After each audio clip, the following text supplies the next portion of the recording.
Dimanche 8 juillet à la une, ce soir, Willy Roseau gagne au sprint la deuxième étape du Tour cycliste de Martinique à Fort-de-France, une étape de 121 km entre le Vauclin et Fort-de-France. Depuis ce matin, vous l'avez sans doute remarqué, les pluies sont bien installées sur la Martinique, mais Beryl n'est plus une menace, elle repasse en onde tropicale. Eux, ils scrutent le ciel et surveillent le lit de la rivière avec angoisse. Les franciscains sont inquiets. Ils gardent en mémoire la nuit de cauchemar qu'ils ont vécue avec la montée des eaux le 16 avril dernier. Et puis, pour sa 8e édition, la fête de la banane continue à rassembler les foules qui, elles, n'ont pas eu peur du mauvais temps. Voilà pour les titres. Vous pouvez suivre ce journal en direct sur la page Facebook d'ATV. Bonsoir.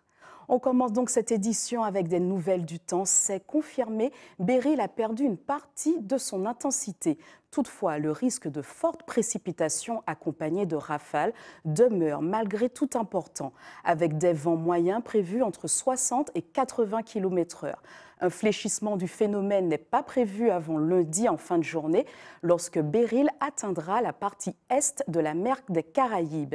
Bien qu'un temps pluvieux et orageux prédomine encore en tout début de semaine, une nette amélioration des conditions atmosphériques devait être perceptible à compter de mardi.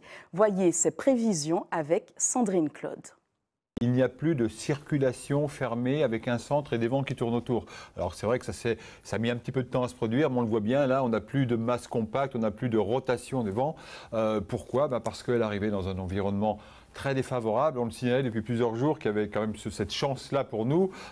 Beaucoup d'air sec, du sable, des cisaillements, c'est-à-dire des vents. On le voit ici d'ailleurs, les nuages d'altitude, c'est-à-dire qu'on a des gros vents de sud qui sont ici et qui viennent cisailler le système. Il reste encore pas mal d'amas pluvieux orageux et de bandes de pluie dans cette onde tropicale, comme une onde tropicale classique d'ailleurs, avec quelques bonnes rafales. Et donc c'est ça qu'il va falloir gérer ce soir et cette nuit. Alors même si on a une belle accalmie sur la Martinique là, en première partie de soirée, eh bien, on peut s'attendre quand même à avoir quelques bonnes pluies, notamment en fin de nuit et demain matin. Il est très difficile d'aller dire que ce sera plutôt le nord, plutôt le sud. Ce qui est sûr, c'est que ça va arriver par l'est et le sud-est et que ça peut après se bloquer sur certains reliefs. Dès demain matin, on devrait avoir vraiment l'air sec qui arrive et qui pousse très très vite et qui devrait faire évacuer cette onde tropicale assez rapidement. Donc on devrait pouvoir être, j'allais dire, sorti de l'affaire quasiment à la mi-journée.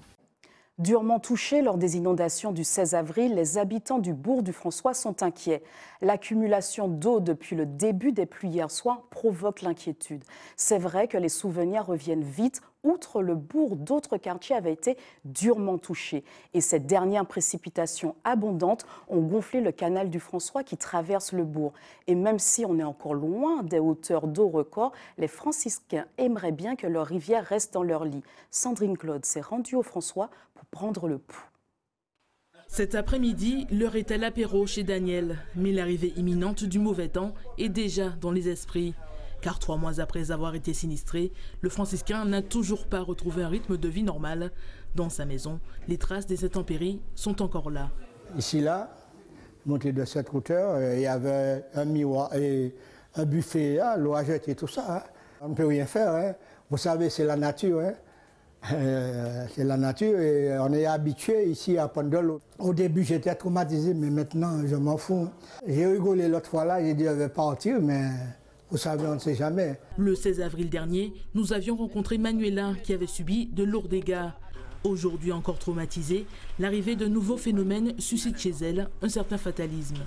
Rien à faire puisque même si vous surélevez la maison et vous faites des travaux sur la maison, ça ne change à rien si vous retrouvez dans la même situation que la dernière fois. Manuela pointe aussi du doigt un manque de réactivité de la part de la municipalité. Il y a beaucoup de choses qui auraient dû être faites et puis qui n'ont pas été faites jusqu'à présent. Draguer, nettoyer, épurer les caniveaux. Pourtant, de son côté, la ville assure prendre les dispositions nécessaires pour éviter de reproduire les mêmes erreurs. Nous avons tiré les leçons.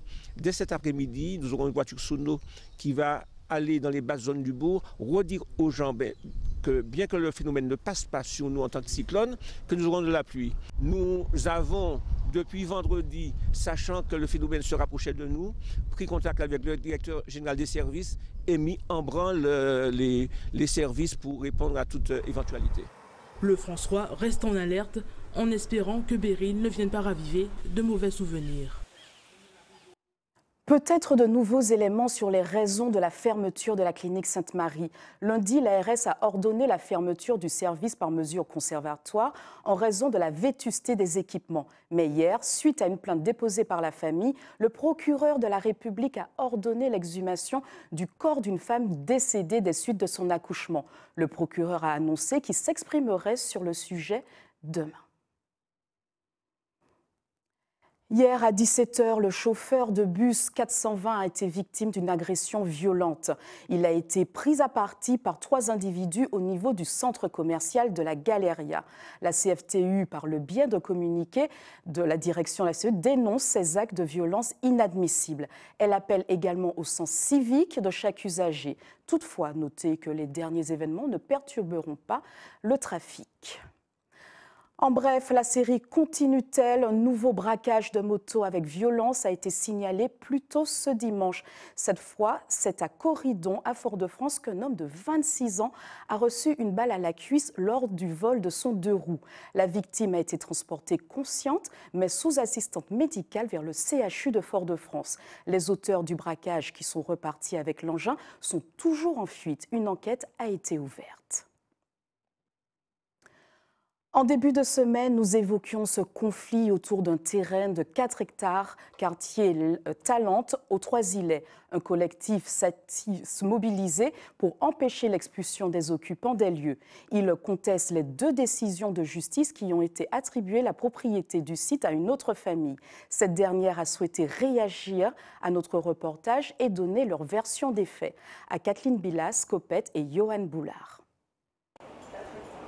Et voici le leur, sauvons Louis qui sont mitoyens avec nous là de 147.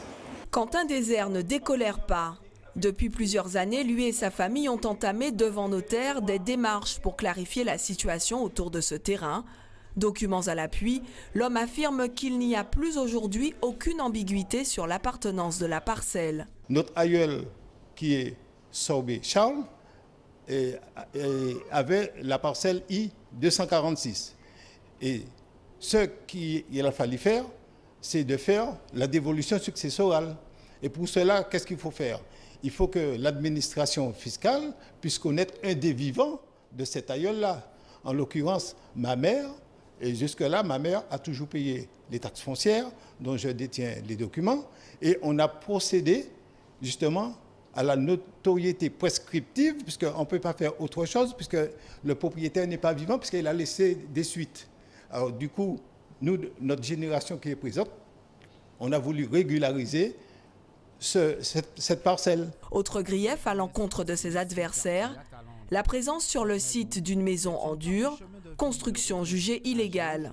C'est un terrain agricole, on ne doit pas construire dessus, il n'y a aucun permis de construire, il n'y a aucune taxe foncière, ni du bâti, ni du non-bâti.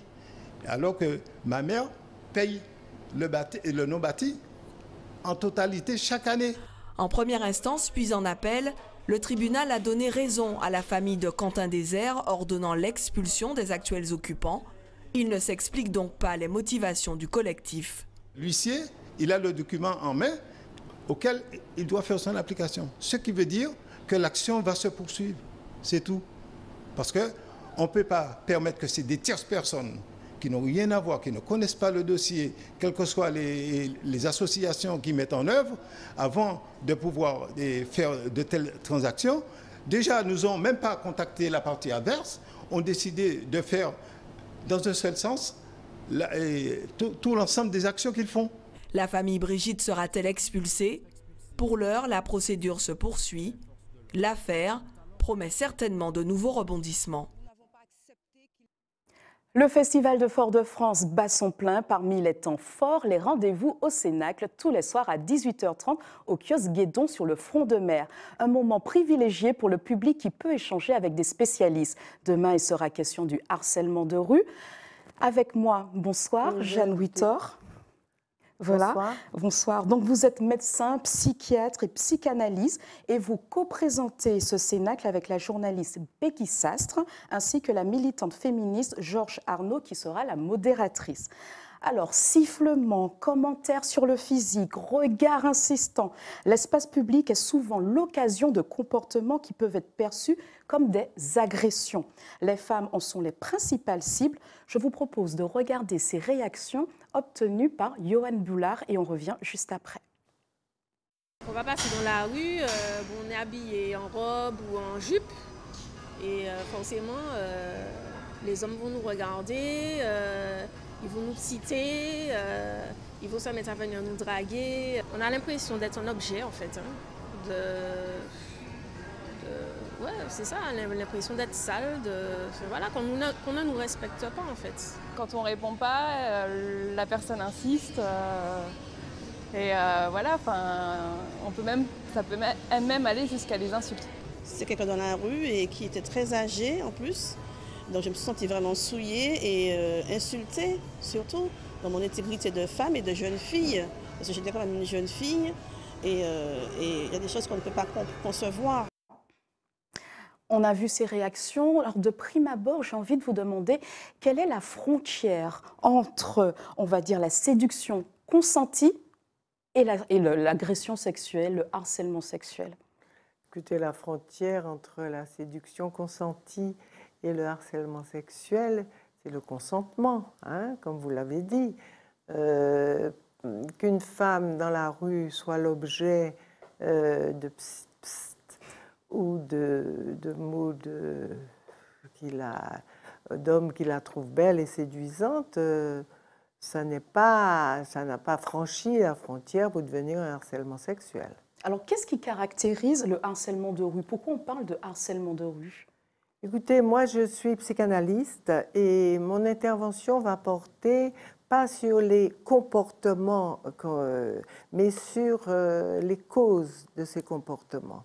Mon propos va porter sur ce qui détermine certains comportements où la parole, disons, n'a plus place. Et où, au lieu de s'adresser aux femmes avec des compliments et un petit admiratif, les hommes se mettent à les injurier. Donc, j'ai envie de vous demander pourquoi alors? Pourquoi on est dans de tels schémas? Bien, vous savez, la Martinique n'est pas à l'écart du monde, hein, et il y a une dégradation qui, dans le monde entier, de la relation à la parole et au langage. Faut que tout aille très vite, le temps est précipité, on n'a plus le temps de se séduire, d'utiliser de la parole de séduction. Hein, donc, ça fait partie de tout un ensemble, et ce qui se passe dans le monde est venu frapper, avec le développement des technologies, des techniques de communication, c'est venu frapper la fragilité de la société martiniquaise. C'est ce que je vais expliquer demain, comment la société martiniquaise est particulièrement fragilisée et comment la position des hommes, mon propos n'est pas du tout de discréditer la position des hommes. Je pense que les hommes et les femmes ici dans notre société sont pris dans un système qui fait que les uns et les autres, ils pâtissent beaucoup de cette dégradation de la parole et du langage qui a commencé dès la mise en place de la société martiniquaise. Alors, justement, j'ai envie de rebondir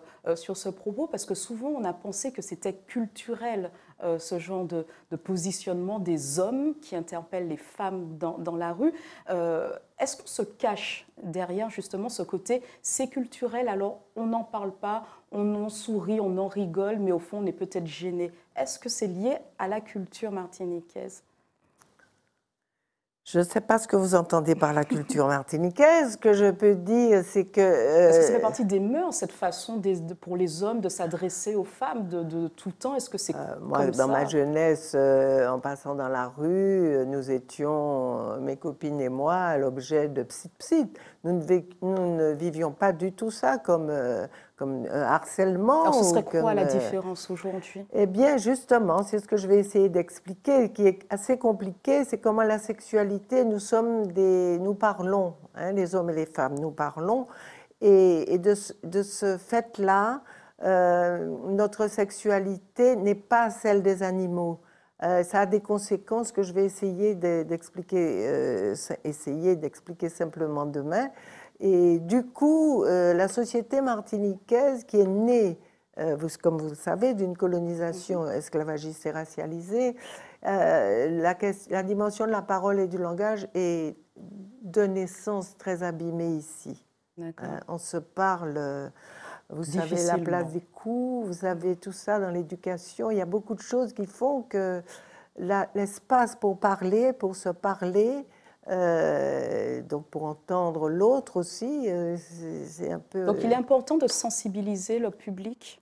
Ah oui, moi je crois que c'est très important parce que cette question de l'espace d'une parole et de langage, ça a des conséquences aussi sur le lien social.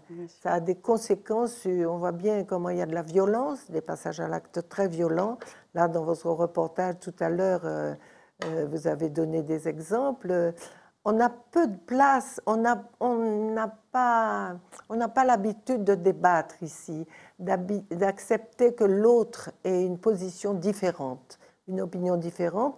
Tout de suite, c'est pris comme tu ne m'aimes pas, ou monsieur pas content de moi, mademoiselle pas content de moi. Or, on peut avoir des opinions différentes, ça ne touche pas du tout à l'affection ou au respect que je peux avoir pour vous. Est-ce que ce sont les femmes seulement qui sont touchées? Il y a par le harcèlement sexuel. Dans la rue. Oui, dans la rue.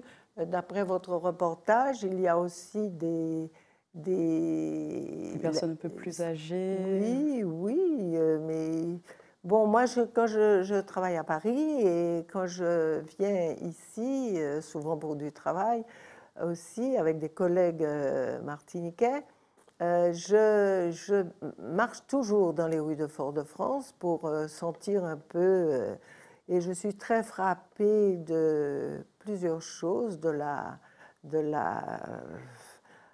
l'abondance de commerce où on vend de la nourriture et où les gens qui se baladent dans les rues en mangeant, en mastiquant.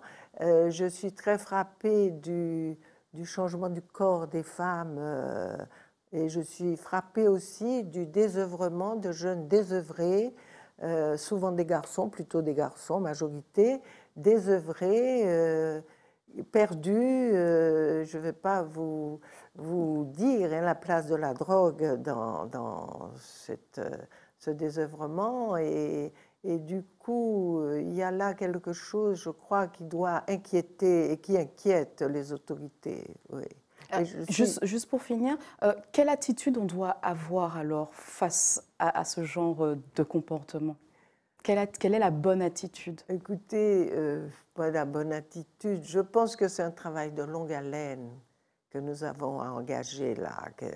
Et les psychanalystes ne donnent pas d'injonction pour dire il faut faire comme ci, il faut faire comme ça. Nous donnons les éléments pour que ceux que ça intéresse puissent orienter des actions ou des politiques en prenant compte d'un certain nombre de choses, c'est-à-dire qu'il y a des causes qui ne sont pas conscientes, qui déterminent nos comportements. Et tout ça, vous nous expliquerez tout ça donc demain. Le rendez-vous est à 18h30 au bord de mer à l'Esplanade Guédon. Je vous remercie, Dr Hulton, d'avoir répondu à mes questions. Au revoir. Au revoir. La programmation de sa 47e édition du Festival de Fort-de-France est une fois de plus riche en mélange culturel et ouverte sur l'international. Ainsi, pas de frustration pour ceux qui n'ont pas encore leur ticket pour la comédie musicale sud-africaine Sarafina. La ville de Fort-de-France vous informe de la mise en place d'une séance supplémentaire le dimanche 15 juillet à 19h30. Les billets sont en vente au guichet du Grand Carbet au Parc Floral Aimé Césaire. Restez avec nous, dans quelques minutes, nous partirons en procession pour la fête des marins-pêcheurs. Un jeté de gerbes a été effectué en présence de Monseigneur Macaire. Puis nous irons à Trinité pour la grande fête de l'indianité, une occasion de découvrir un plat typique, le colbou. Ce dimanche, il y avait du monde pour célébrer la fête de Saint-Pierre et de Saint-Paul, les saints patrons des pêcheurs. Amoureux de la mer, anciens marins ou simples curieux ont d'abord assisté à la messe officiée par Monseigneur Macaire à la cathédrale, puis tous se sont rendus en procession jusqu'au Malécon pour un jeté d'herbe en mer en hommage aux marins disparus. Voyez les réactions recueillies par Johan Boulard. C'est un métier dont on ne parle pas assez. On parle souvent de l'agriculture, des transporteurs, mais pas assez de la pêche. Et c'est un milieu qu'il faut vraiment mettre en avant. Donc c'est pour ça que nous, l'association maritime fréalaise, chaque année, au mois de juillet, le premier dimanche du mois de juillet, on organise cette fête pour justement mettre à l'honneur nos marins-pêcheurs. À Fort-de-France, en fait, chaque année, en fait, il y a des pêcheurs qui rentrent, il y en a qui sont à l'école. Justement, il y a 2 là qui sont à l'école. Donc chaque année, ça a grandi, mais on est à peu près une trentaine, une quarantaine. Même s'il peut y avoir parfois quelques petits problèmes, on est toujours soudés, on ne se lâche pas. Ce n'est pas, par exemple, un tel un problème avec un tel qu'on va se lâcher. Au contraire, il y en a l'autre. La fête de la banane a débuté ce matin dès 7 h. Malgré une météo peu clémente, le public a répondu à ce rendez-vous devenu depuis 8 ans un incontournable de la saison. Si le fruit est le produit phare de nos exportations locales, depuis 2 ans, il subit de plein fouet l'accumulation d'aléas climatiques. Une lourde perte pour nos producteurs. Johan Boulard était sur place. Une fête en partie gâchée par la pluie. Cette année, l'affluence n'est pas au rendez-vous. Très peu de visiteurs. Je pense que c'est à cause du mauvais temps. Parce que sinon, à cette heure-là, il n'y a pas de place où circuler, parce qu'il y a beaucoup de monde. Et cette année, même la vente, ça n'a rien donné cette année. Prends parapluie, prends manteau, prends chapeau. Les intempéries s'acharnent à nouveau sur ce symbole des Antilles.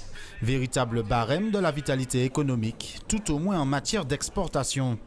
Après 2 phénomènes climatiques majeurs, 2017 fut l'année de la reconstruction. Nous avons fait 122 000 tonnes d'export et il faut remonter donc à 1980 pour trouver donc une année aussi faible au niveau de la Martinique. Donc vous voyez, c'était quand même une année historiquement bas. Même si il n'y a pas eu d'interruption de la production à proprement parler. La banane est exportée donc en France, on a déjà vécu 5 ou 6 générations de bateaux. Vers 1920, la banane est choisie comme culture de diversification au vu de sa résistance au climat tropical. Aujourd'hui, donc, elle est toujours là. Grâce au progrès qu'on a pu faire technique, on a un retour en production qui est aussi plus rapide par rapport aux procédures culturales raisonnées, l'enherbement, la gestion biologique contre certains prédateurs, qui favorisent aussi le retour en production. Ce fruit exotique occupe plus de 5000 hectares et constitue la principale production de l'île.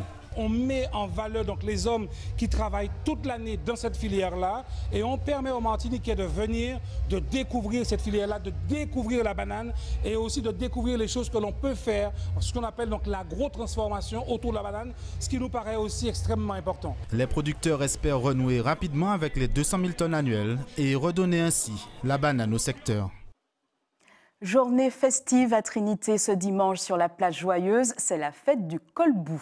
Le colbou est un plat très épicé apporté par les premiers travailleurs indiens en Martinique, mais végétarien à la base, il a évolué vers une saveur plus familière à nos papilles, le colombo. Depuis plusieurs années, l'association Culture Martinique Inde et la ville de Trinité s'active à faire découvrir et vivre l'héritage culinaire, culturel et patrimonial laissé par les immigrés indiens en Martinique.